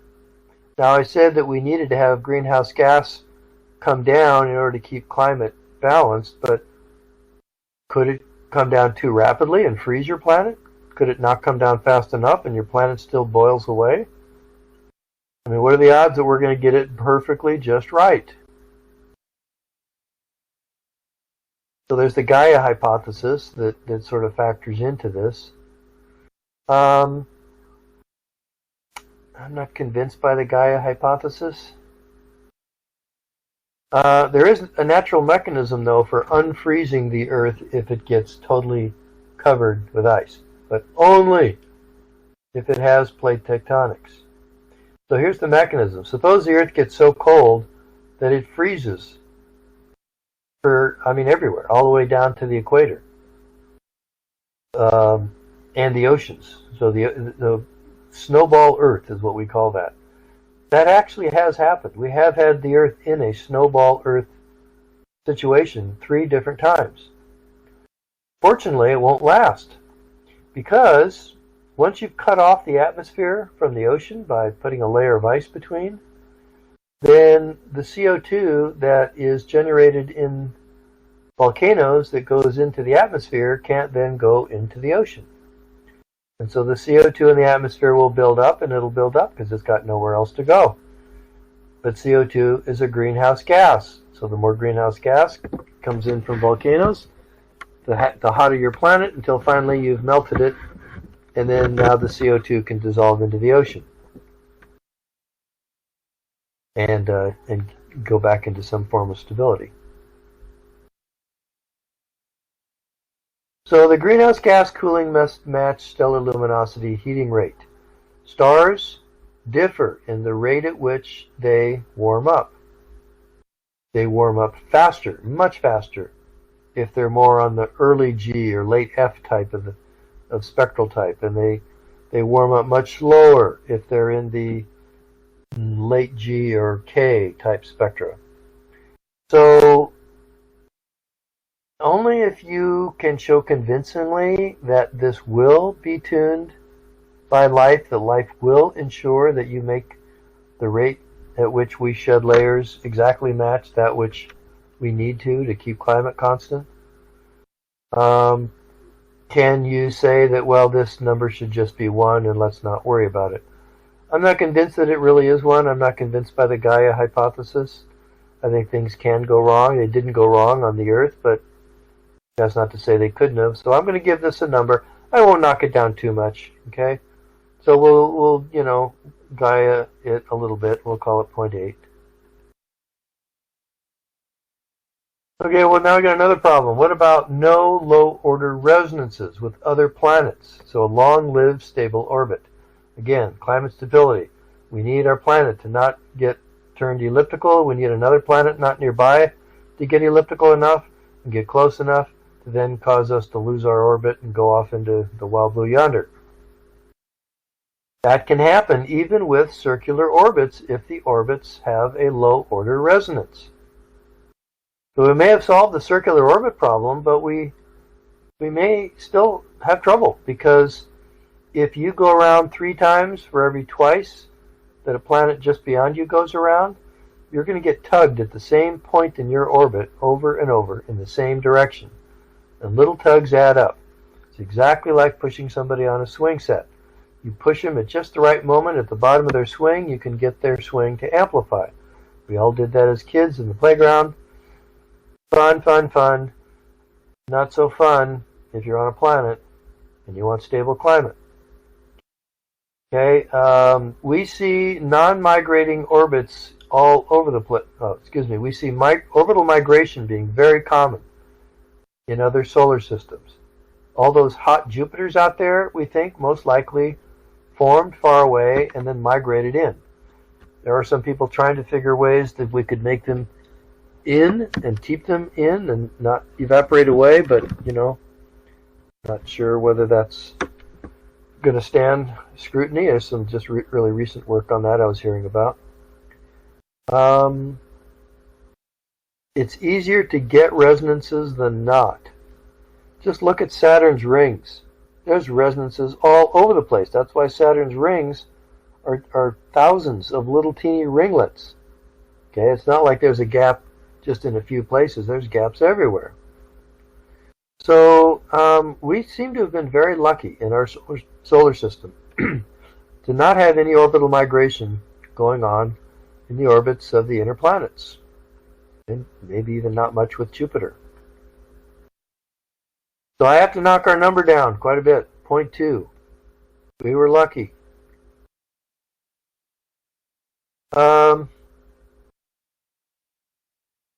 Okay, so here's a new paper. Schwieterman et al. In 2019 have refined the habitable zone with a new understanding of the necessary CO2 and possible carbon monoxide, you don't want that, to keep planets warm in the outer regions of the conventional habitable zone. Higher CO2 levels, not good.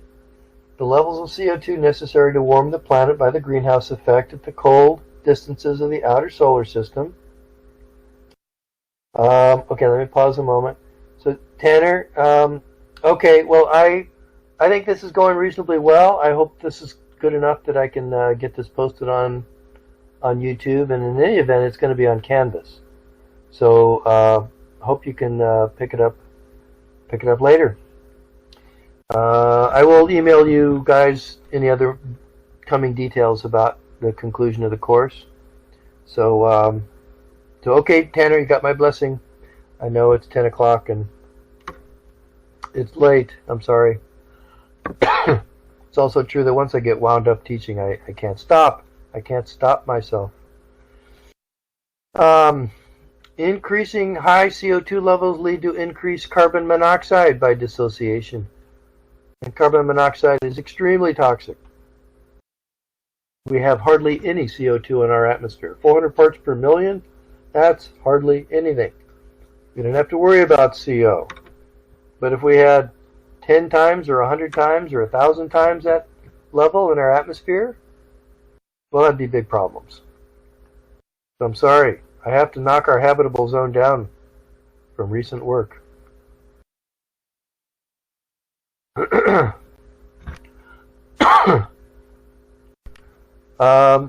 Note problem, possibly the sun passing through spiral arms in our galaxy. The odds increase for nearby stellar passages disrupting the Oort cloud of comets, resulting in comet impacts. Also, the odds of fatally close Type 2 supernovae go up. While it's not clear exactly how high these odds are, the calculated odds of disaster are comparable to observationally constrained estimates. It's probably not a big problem. We have made 20 orbits of the galaxy so far.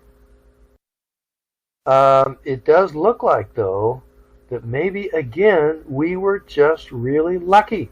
Here's this great paper by Lepine et al. In 2017. It shows that the sun is in a small region between two spiral arms near the co-rotation resonance radius of the galaxy. This is such that it keeps the sun's orbit confined to regions which keep us from ever entering a spiral arm. So this is a danger we've never really had to face. Very lucky.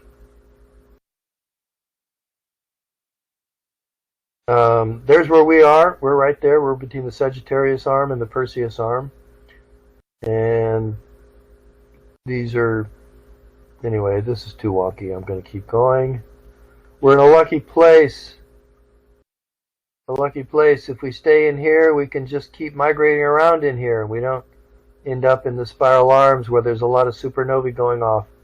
You don't want a supernova going off too close or it'll sterilize your planet. So we can't apply the 1 factor for GK main sequence stars formed per year for the suitable stars. This is new work. It looks very significant. It looks very important. I'm going to have to knock that number down quite a bit. Only 15% now. Again, somebody can prove me wrong. Be my guest. I would love to be educated. Okay, we're almost at the end. We're almost at the end. So I know you guys have hung in there. Thank you, Anthony and Sierra. But we are going to come up with a really interesting conclusion, and there it is. When you multiply all these numbers together, what do you get? You get 0.1 intelligent civilizations in the galaxy. So if we round that up to 1, that's us. 1 civilization in the galaxy. Now, this agrees with our observations and would resolve Fermi's paradox, but admittedly, they're very dependent on these very uncertain guesstimates that I've put in. So this is, could this be off by a factor of 10? Oh, easy. 100? Oh, easy. 1,000? I don't know about 1,000. Maybe.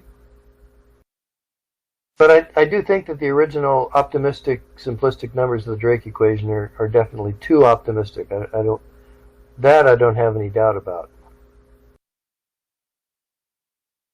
Well, let's assume, though, that maybe that number, that 0.1, is too pessimistic. Maybe there's really at least a dozen out there, and that some of them have had enough civilization to have found us, seen, oh my God, here's a planet, and it's got both oxygen and methane in the atmosphere. Frankly, technologically, we think we'll be able to do that, at least in some form, in just a few years. And in 100 years, I mean, assuming we don't kill ourselves, that should be easy. We should have good enough chronograph-equipped telescopes and big enough telescopes in outer space that we could do that. With planets, stretching from here to, a good chunk of the galaxy. So I think it's highly unlikely that there's an advanced civilization out there, 1 million years advanced of us, that doesn't know that we're here, that we are a living planet. I find that very hard to believe. So then we got to ask, where are they? This is Fermi's Paradox. So some of this is kind of fun. I hope you stick with this. I got some fun slides. So Fermi's Paradox is a puzzle if you think galactic civilizations are, if not common, at least a lot more common than the number I just derived. The Area 51 nonsense, X-Files nonsense has been debunked. Okay, we don't have to go there. Do you really believe E.T. is going to kidnap Farmer John and his wife so that they can have their evil sexual experiments on them? Probably not. The level of intelligence of E.T. suddenly shrinks to the level of Farmer John. So that's the problem with most of these accounts.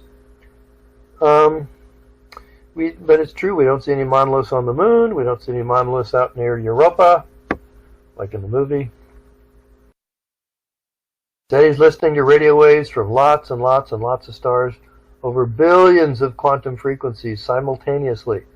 So far, they've heard nothing. If they wanted to talk to us, they certainly would have made it easy for us to find them by now.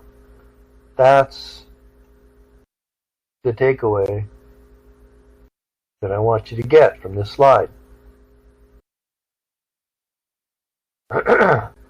It's all those F factors after the original Drake equation that may be the answer. So maybe microbe life really is common, but intelligent life may be so rare that maybe we really are unique.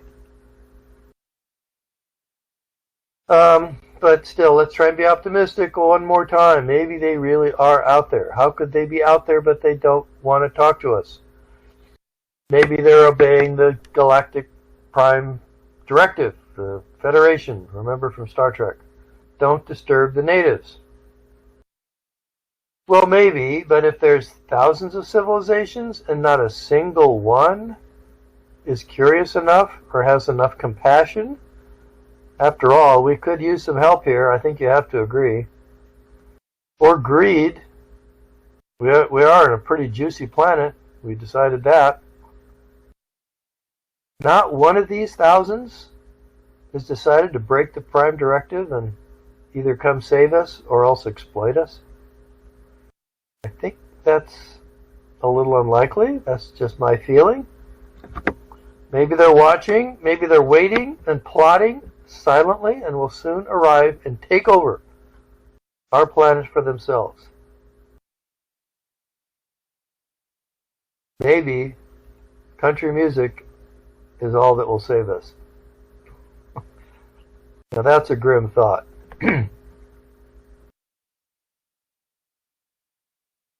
Okay. Thank you, Sierra, for laughing.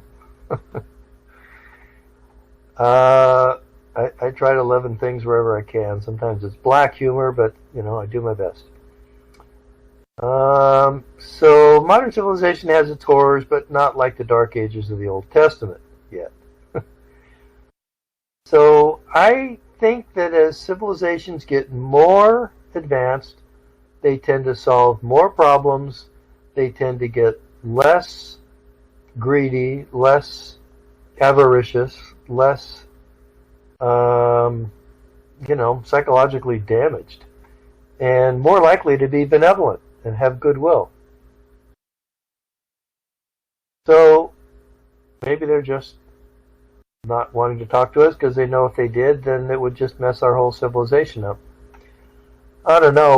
We're on the ragged edge of killing our planet here with another mass extinction. I think we could use a little help, frankly. Okay, before we lay out the welcome mats, Gerard O'Neill observed that in every case when Western civilization encountered a primitive culture, that other culture was the one that suffered, or even went extinct. So in any encounter between us and the aliens, we are the primitive culture, because how long have we been in interstellar civilization? Well, for only, 100 years? Depends on how you want to define it. How long have we even been a species? Only 1 million years. So if they're midway in their time period as well, and 1 million is after all not much compared to the billions of years that has been around. So My guess is we're probably about the most primitive of the interstellar capable civilizations. So maybe they don't want to talk to us because they don't want to disturb us.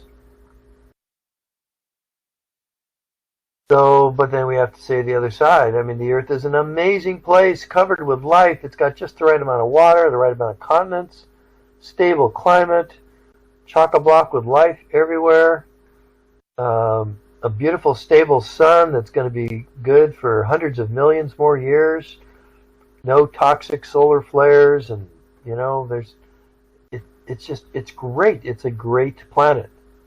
Talk about real estate. This is prime real estate. So why are they letting humans wreck this ultra-rare planet and not doing anything about it? That, I find, is one of the more perplexing questions. More perplexing even than Fermi's paradox. In total, is this more refined question. Why are they letting us do this to our planet? Why aren't they already here to terminate us so Earth can live? Dissolving us with their deadly nanobots. Or at least shocking us with their outrageous attire. Okay, well, now that's an actual real micrograph. And when I first saw this, I could only think of those deadly nanobots in the day the Earth stood still. I'm having a little fun with you, though. These are reasonably well known to be viruses of a certain kind. But they are kind of spooky looking, aren't they? I mean, it looks like somebody manufactured these things with little legs, and they just wander around and they poke this thing into you, and then God knows what happens to you. You turn into like those people who went up onto the sandy hill and the invaders from Mars, and they got those things stuck in their necks, and then they became like zombies. That was the scariest movie I ever saw when I was 5 years old. Anyway, okay. You want to read more about some of the things that I talked about here? Read Peter Ward's Rare Earth. So I confess I haven't actually read Rare Earth. I've heard him talk, and I know the basic ideas, but I tried to be as independent as possible when I did this. And Here Be Dragons is also a great book. So if they come, will they like us? It depends on who they meet, I'm thinking. I'm not going to play this video for you. It's kind of both cuttingly humorous and also disturbing. But I would encourage you to click on it, and it's a pretty unvarnished look at how mankind relates to its fellow species on this planet. All right, that is it for this lecture. Thank you for making it to the end. I will post this on YouTube. I might have to post it in 2 parts. I'm not sure. This is now